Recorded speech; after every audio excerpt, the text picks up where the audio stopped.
Good evening and welcome to A Scout Is. On this episode, we'll be talking to 3 of the Scoutmasters in the area to talk about how things have changed for Scouts meeting during this time of COVID. We're going to go back to February, March, gentlemen, and just kind of give me a kind of synopsis as to how things were going before things get shut down.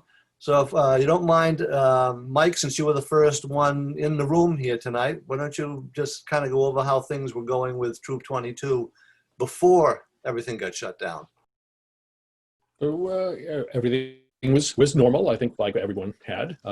We actually had a very large group of Weeblos, 28 Scouts that crossed into our troop from our Cub Scout pack. So we were planning a whole lot of stuff, campouts and events, and we managed to have one troop meeting before it really hit, and we had to stop meeting in person. But we made a very quick shift, and the following week we started meeting virtually, and we managed to keep that going right straight through our normal end of the school year kind of piece, and then continue to do things over the summer. Okay, we'll talk a little bit more about what Zoom meetings were in just a minute. Okay, Marcus, to give us the perspective from Hanson, would you like to tell us how things were working for you and what you were doing, how things were being handled before things shut down? So yeah, February we had the blue and gold with the pack 34 in Hanson. We had 2 Scouts crossover. We had a few meetings. Our last big event was the Polar Challenge at Camp Squano with the other troops in the area in our district, and then things shut down and we started meeting virtually through Zoom. Things didn't shut down during that Polar Challenge, did they? The shutdown came after that was all over? That was February. Yeah. February 29th was our last big outing we had for the troop until a few weeks ago. So that was actually pretty close to the shutdown then. Yes. Yeah. Okay, Jim, how are things going with Troop 59? Things are going good. We had 5 kids cross over, and we were just getting them acclimated. But I think we had 3 meetings before we had to finally put a halt to that and meet virtually from there. Okay. Now, how did things come about as far as the virtual meetings go? Because you may remember that I was in contact with you trying to help you all get maybe a group virtual meetings going that we could run on the channel here. And that was about the time when I found out that you had already started. When did you figure out that you could actually do a virtual meeting without having to, have everybody present with you to have something like that? Anybody want to start? It was pretty early on. We had our advancement coordinator actually is a tech guy. He does computer work, and he talked about the Zoom, and we started our first meetings with the free Zoom, which was like the 40-minute version. We found that wasn't enough time, so the troop decided to get the subscription for it, and went from there. So it was maybe a week or 2 that we didn't have a meeting, and then we went virtual. Yeah, we're a little bit different than that in that we didn't have anybody in the. Oh yeah, like I said, we're just a little bit different. We didn't have anybody that was technically savvy, so it took us a couple of weeks to figure out how to run this thing. We got it together and had some usual weekly meetings, which is not the same as meeting in person. That's for darn sure. And people get very tired of that very quickly. Mike? We were closer to where you were. Kind of was I'm a teacher. I'm an online teacher in the corporate world. So for me, this was really kind of a no switch. And we do have a couple of other folks that are one works in academia. Our advancement chair, Jim, able to move us in really, really quick. So we didn't miss any meetings. We moved right flat over, but of course we all thought it was just going to be a couple of weeks, right? And That's right. we kind of moved through that easily. The biggest challenge, I think, was really coming up with something that you could do online, because our program is very hands-on, very active, and trying to shift this to other media was definitely a challenge, though. Which leads beautifully into my next question, Mike, because I was about to say that scouting actually is a very hands-on type of thing, where you've got boys teaching other boys, and that one-to-one or one-to-small group close proximity is very important to that. How did the guys handle that in your troops? I think for us, first thing is we kind of, again, we weren't expecting a long time, so we really took some of the program we had and just shuffled them around. So we did some art contests, which that's actually fairly easy to do online, small groups using breakout rooms and Zoom. We also did a lot of kind of outside activities. So we had a dessert contest, for example, and all the scouts were told, make a dessert that you've never tried before. We put some parameters on it. They could make it at home with their families, and then they had to take pictures, and that's what we shared. And then the night of the event, we just basically kind of talked about it, and we had some tasters and that, home tasters telling us. So it was kind of a riff on what we would normally do in a meeting. But after that, it started to get a little bit more challenging when we hit that, say, 4th or 5th week. Now we needed something that was, how do you teach knots or lashings, raising or lowering the American flag, that sort of stuff, much more challenging in that online sense. And you usually have several different breakouts. So you said you were actually using breakout rooms for your... Yeah, large group for us. We're over 70 scouts, and we actually have 2 troops. We have a boy troop and a girl troop. And for this, it made sense just to kind of bring us together. The girl troop's quite smaller compared to the boy troop. But this let us kind of put like-aged and scouts that were at the same, say, rank, they're the same progress within scouting. So we could kind of put them together. And this is where those older scouts really started to shine for us, was if they were going to do something like knots or something like that, basic cooking, how to make a menu, that sort of thing, the older scout would be able to go into the room, but have only, 8 to 10 scouts that they're working with, rather than the huge, group all in one place. So it was much more easy to deal with that way. Okay. Marcus, how did you work with, the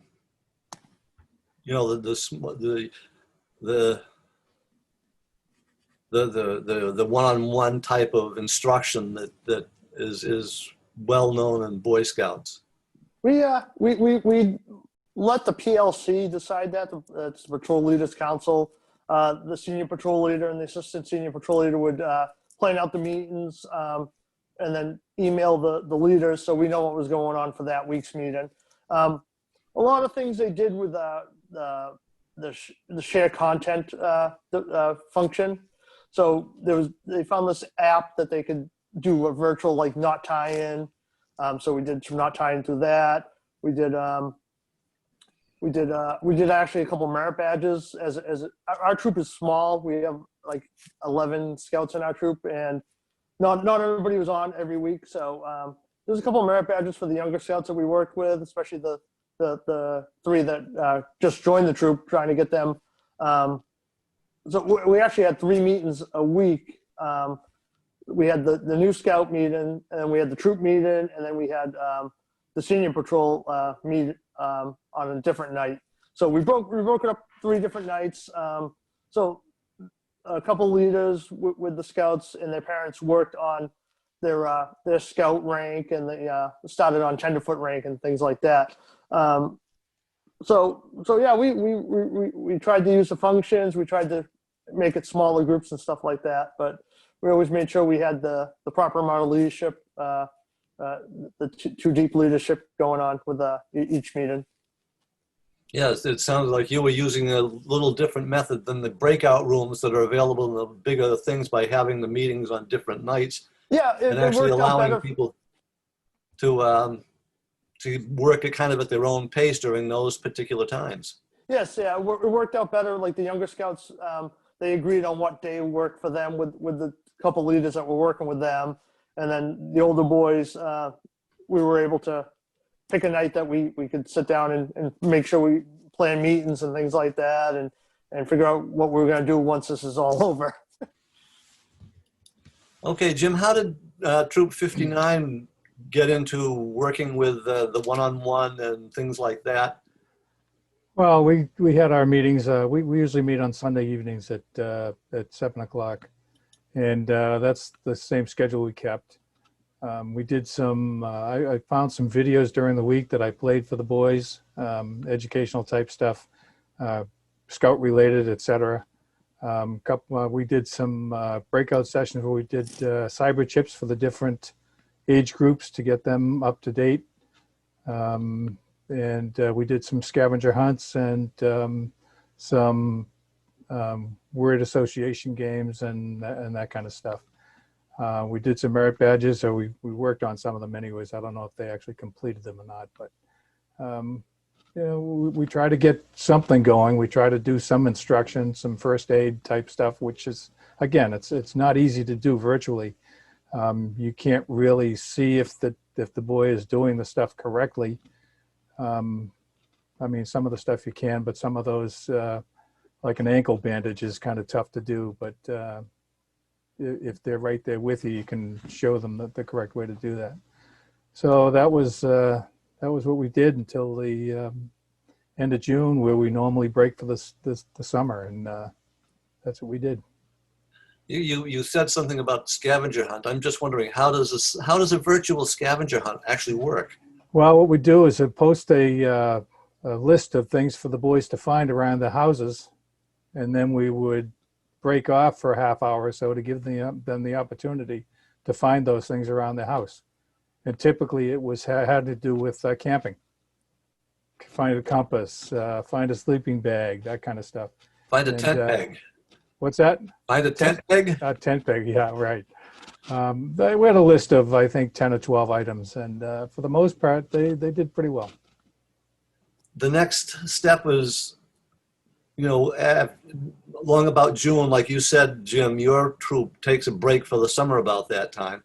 But that was about the time when things were opening up and we were coming into phase 3 of the reopening, which is when you could actually have groups meet together. Are any of you actually meeting as a group at this point anywhere? Yes. Our first meeting is this coming Sunday, and we will be meeting at the church. We will be meeting together. It will not be a virtual meeting. What do you have planned for this first? We're going to catch up on some stuff that the boys might have done over the summertime. I also have some T-shirts to give them and a few other odds and ends. Find out what kind of requirements we can get checked off, especially for the boys that just crossed over, get them up to their scout rank. It's really going to be kind of a feeling out meeting at first, and then we'll decide where to go from there. Okay, Marcus, you told me a few weeks ago that you had started to meet again at the church too. Can you tell me how things got started, how well things got started up there? Oh, definitely. We were under the impression we were going to summer camp this year. We were told we all. we were told the Camp Squanto was going to be open for the summer. So we started meeting mid-June. We usually go the second week of camp, which is the week after 4th of July, but everything got pushed back, so we're going like the middle of July now. So the beginning of June, the beginning to middle of June, we started meeting in person at the church, our meeting place. We held meetings outdoors, plenty of space. Everybody had plenty of room around them. We're starting to design our gateway for the summer camp and doing outdoor activities. We actually have a spot in the woods behind the church where that the church is letting us use for like campouts and things like that. So we're actually been working, cleaning up that area, making it more of a campsite area and for use for the church as well. So yeah, we've been meeting since mid-June. Okay. And Mike, you've got the largest group. Where are you at as far as getting back together for the old style meeting? Yeah, so we actually ran virtual campouts in April and May, where the scouts were at home, and it was kind of a combination online thing. Over the summer, we did have a couple of small but patrol meetings, so the small groups, but that was generally something that they were doing on their own. We tend to take that off, so we focused more on some merit badges and other things like you guys had mentioned, things like cyberchip, et cetera. We also started just showing movies, just on other nights. And that was, again, Zoom kind of thing. But we did a Mystery Science Theater. We found those really bad 1950s, and we just made fun of them, for the whole time. So that kind of stuff. In August, we had to push out our May whitewater trip. But in August, we were able to actually make that happen. So we ended up having 48 scouts and adults. So we're under the 50 limit that was in place at that point for us. But again, even there, we followed the rules that were in place by the whitewater group out there on the Deerfield River. So fewer people in a boat, et cetera. So that was our first back in the field camp out. Troop meetings began 4 weeks ago. We've done things. We're meeting in other places. Our meeting hall is not yet opened. They're waiting for the diocese to allow for the churches to open their halls. So for us, that's the challenge, is where do we meet? And because of the size, we have that other issue, is we kind of have to break things out to keep underneath the rules that are in play today, both for the Scouts and for the state. But tomorrow night, this will be our fourth meeting. We're building catapults using some of the lashings and stuff that we did with the Scouts over the summer. Which kind of brings me up to the what I was going to talk about. I did attend one of your outdoor functions where you had just finished teaching lashings, Pioneer Days, over at Camp Kewaunee. How did that come about that you wound up at Camp Kewaunee? Did you go looking for that, or did they come looking for you? It's kind of a combo. It's the same as Mike Marcus and Jim said, is we were ready to go to our camp up in New Hampshire and, push out, cancel. And that's a really important thing, is especially for the newest Scouts, because there's so much advancement in learning and just becoming part of the troop that comes with that whole summer camp experience. So what we did is we talked with our older Scouts and said, what can we do? And they were actually, I think, more gung-ho than we were a little bit. I think we were more hesitant about, can we make this work? But they were able to come up with a program that we ran day kind of get-togethers at Kewaunee. There was no camping. It was just not a real possibility. But small groups following all the rules, keeping them apart. So it was kind of a round robin, where, the different events going throughout the day, and the Scouts moved and did the things that were there. But we got a whole week of them doing that. We only had to worry about lunches, and we had that brought in from external restaurants. So we didn't have to worry about food preparation or anything like that. It was the same as if you ordered at home. But Kewaunee was fantastic working with us. The police, the fire, the health inspectors, everybody else. And of course, we had all those other things, the sanitation, the hand washing stations. We took temperatures, and registered all of those in the morning, had to turn them into the health inspector. There was a sizable amount of extra thing, but, honestly, talking with the parents and the Scouts that were there, they needed this. I think they needed the social aspect. And we ended up, I think we had 12 Scouts that ranked up during that week. And, first rank, Scout and Tenderfoot, which I felt great about, because normally they would have done that at summer camp or even before. So helped to catch them up. Yeah, like Mike said, summer camp is considered very essential. They say that if the boy's first year he goes to summer camp, he's more likely to stay in the program to the end. And they get a lot out of it. Now, we're heading off into the fall now, and there are concerns from a lot of people around as to whether or not there will be a second wave of this virus.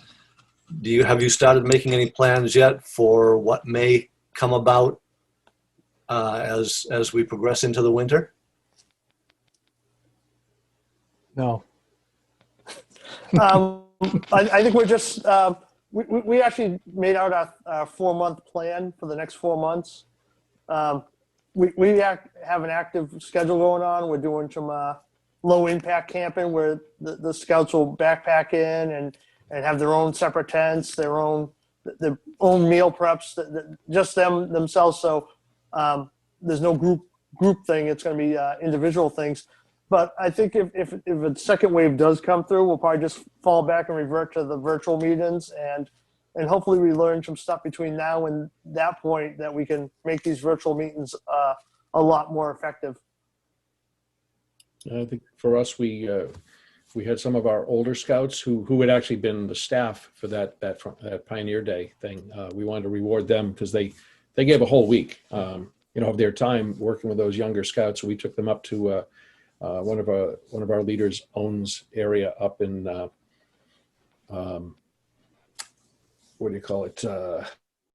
Vermont this past weekend. We're looking to go to Squanto in October. So we're trying to get those things in play. We have a whole year's plan, but we're really only kind of looking a month ahead at this point. It's just too hard to guess. I think for us, our biggest challenge is where to meet once, it's already dark at 7. So we had to move our troop from 7 to 9 as our normal. Now we're 6 to 7, but throw in the weather, the cold, and everything else. So it has to be indoors. And of course, that's going to really be up to where the governor and the CDC and the scouts say, how many in a building. So, that's kind of our hope is we're going to continue, like the other guy said, we're just going to take it as it comes. And if we have to, we go to another venue. Have you thought any about what venue you might be looking forward to if the archdiocese doesn't want to open up the hall? Yeah, we've talked. We have a couple of parents who own businesses with large warehouses. It does mean a little extra movement because I think one is in Hanson, the other is in Hanover. But I mean, this is what we're going to have to do, and we have to kind of live with it. This is an important thing for the scouts to learn too, is that you don't just shut down, right? I mean, if there's anything they're learning out of this, it's that they can overcome anything. This is a huge challenge. 50 years in scouting, I've never faced anything like this. And I look at these scouts and I'm just so proud of what they are doing individually and as a group. And, I think that there's the silver lining to this whole thing. Okay, gentlemen, any of you have any final statements you'd like to make? Because we've kind of gone through all that I was hoping to talk about. So if you have anything else you'd like to say about scouting in general or about what has been going on recently or what you see for the future, this would be the time to do that. Well, of course, we hope this is not going to last much longer. Of course, what we're told, probably another year or so. At least that's what the missus told me a little while ago. So hopefully that's not the case. But we adapt as best we can. Like Mike said, this is something that we've never had to face before. In fact, nobody's had to face this before. It's the first time. And I was at a meeting many years ago at the town hall with a couple of the other adult leaders in the troop. And they were talking about this. There's going to be a pandemic one of these days, and we need to be prepared for it. And that was probably 10, 15 years ago. Who knew they were going to be right? You know what I mean? But again, we're scouts. We're hardy. We hopefully will get through this and be the better for it. And that also brings up the Scout motto of being prepared. Yep. Okay, gentlemen, I want to thank you very much. And hopefully we'll be seeing more of you around as we go through the time that we've got. Yeah, thanks, Paul. I'll you. put in one last little pitch, which is you got 3 great troops here at Whitman and Hanson. And if there are boys or girls from 11 to 17 and they want to join, here's a great resource. We're doing things And I think, reach out to any one of us. We'll be happy to bring you in, even if it's virtual. But I think it's a great program. Hopefully not, but you never know. Yeah, I was going on along with Mike was saying. I've been working the last month or so with some families in Hanson that are looking to start a girl troop. So hopefully Hanson will be next on the list of new troops forming for the ladies. Yep. Okay, thank you, gentlemen. All right, thank you, All Paul. right, thanks, Paul. Thank you. Have a good night. Good night, guys.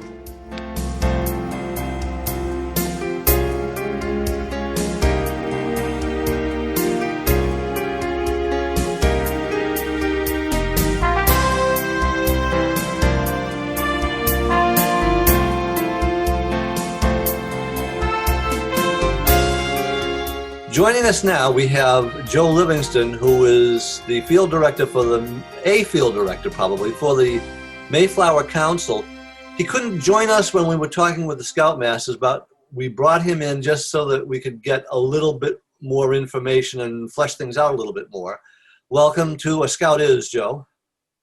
It is wonderful to be here, Paul, and I apologize I couldn't be here with the Scoutmasters, but always happy to have an opportunity to chat scouting with anyone willing to listen. Yeah. One of the things we were talking about was how scouting changed when the shutdown to COVID came along. How can you give us a better impression as to how that went for a wider section like most of the council troops and things like that? Well, absolutely. And I'm sure it goes without saying that COVID really caught us all unaware and flat-footed. And we're continuing to learn and grow from this experience and try to offer the best support we can back to our units. But the beautiful thing about scouting is it's meant as a local neighborhood and family interaction. So we were able to continue to provide our character building programs and our leadership programs directly to families to give them opportunities to experience, whether it's just their own backyard, a nearby park, or even just scouting activities in their living room during especially the more strict times of the lockdown.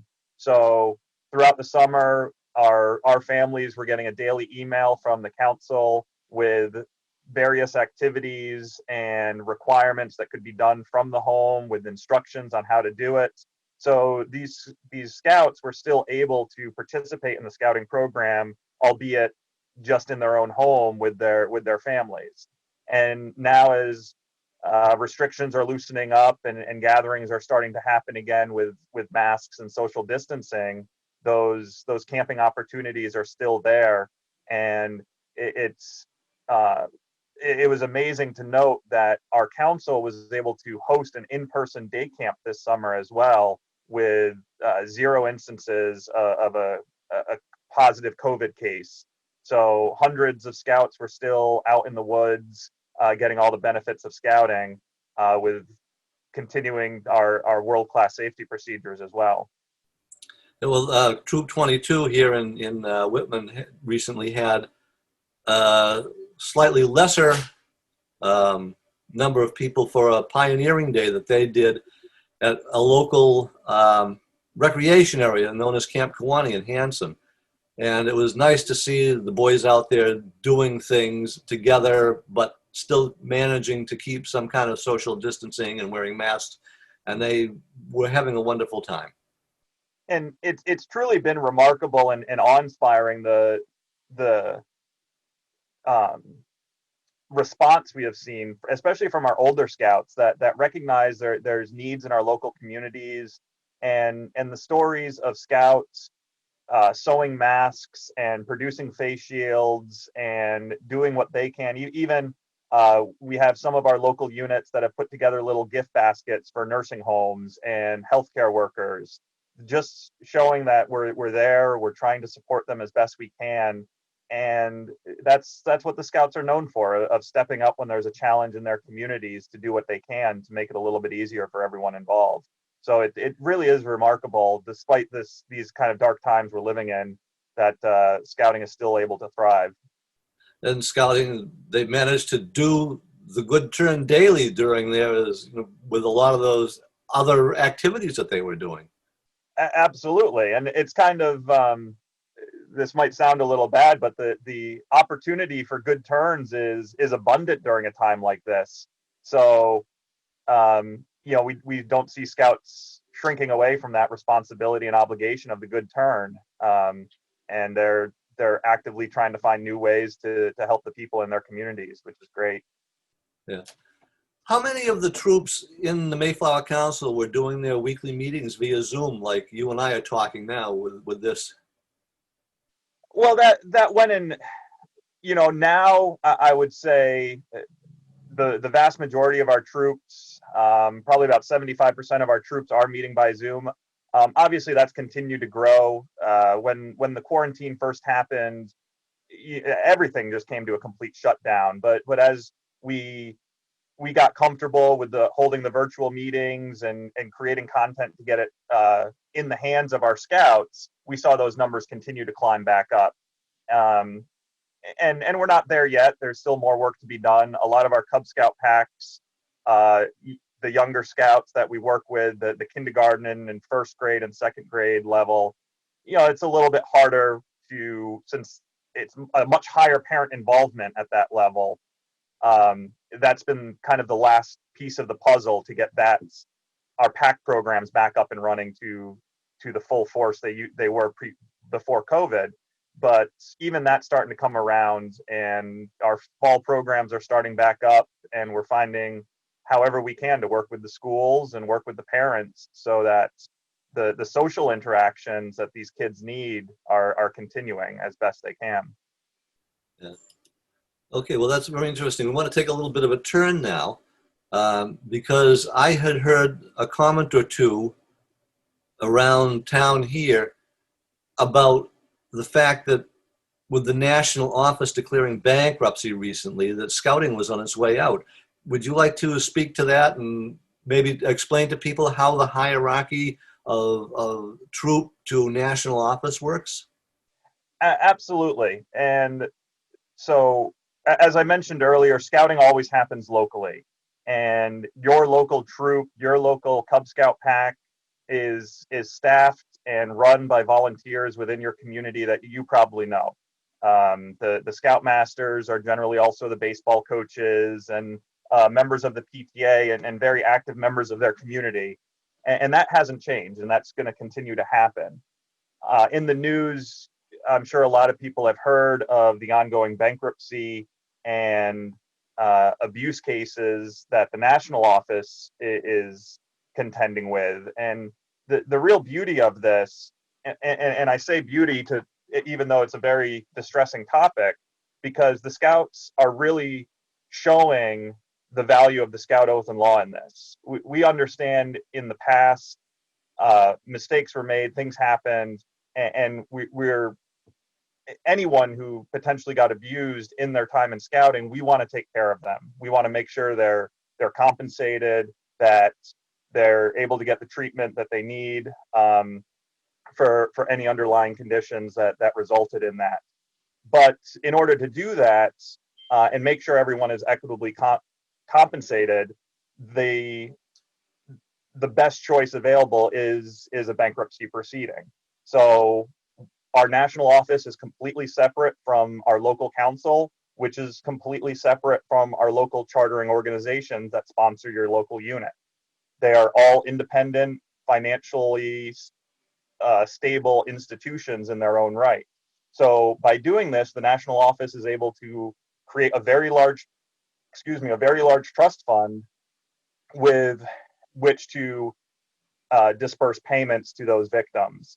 And throughout this entire process, we're able to continue those Scouting programs locally and reorganize nationally in a way that's going to continue to move the mission of the Boy Scouts forward for many years to come. We're a very proud organization, over 100 years old, and it's the evidence is there of how instrumental this organization has been to shaping the future leaders of America, and we're very proud of that fact, and we hope to continue in that role for many years to come. So the bankruptcy is not an easy thing to talk about, but it is a necessary thing, and it really shows how, in my mind, the kindness and leadership that the Boy Scouts are showing to make sure that everyone is equitably compensated for what happened.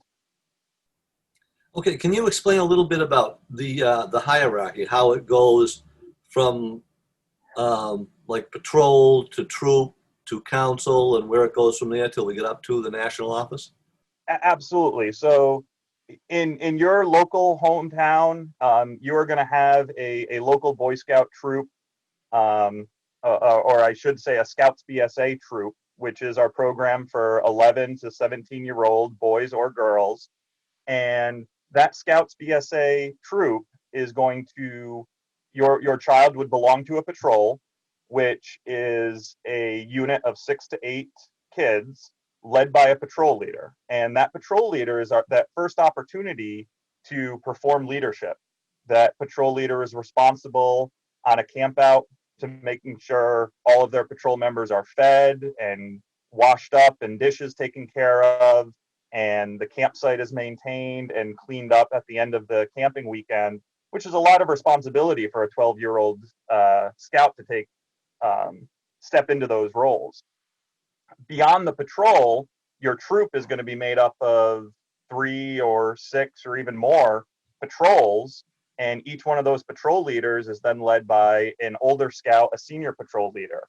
And that entire all the programs and all the activities that that troop does is led by typically a 15 or 16-year-old scout in the role of senior patrol leader. So this can be confusing to new parents sometimes who show up and might see a meeting not go very smoothly or might be a little more chaotic. And I love going to those meetings and looking around the room, because normally there's a 15-year-old scout going wide-eyed, like, wow, nothing is going according to plan. And that's a great learning experience for that 15-year-old scout to learn from that mistake and then improve themselves moving forward. And you generally see the meetings get better and better as that scout gets comfortable in their role. And as soon as they get good at it, they're generally moving on to another position, and the process starts all over again. And again, that's really where the magic of scouting happens, is in that troop, in that patrol, and in that leadership development that we're providing for these young kids. Beyond that, locally here we have the Mayflower Council, which is its own nonprofit, Mayflower Council BSA, and we spend the year raising money to provide program equipment and support for kids who might not be able to afford scouting, to keep our camps in pristine condition, to training the adult volunteers and supporting them in any way we can. And so our function as a local council is to support the local scouting units. And that's really how that relationship, that's that relationship. Beyond that, we have our national office, which is basically holds the brand of the Boy Scouts of America.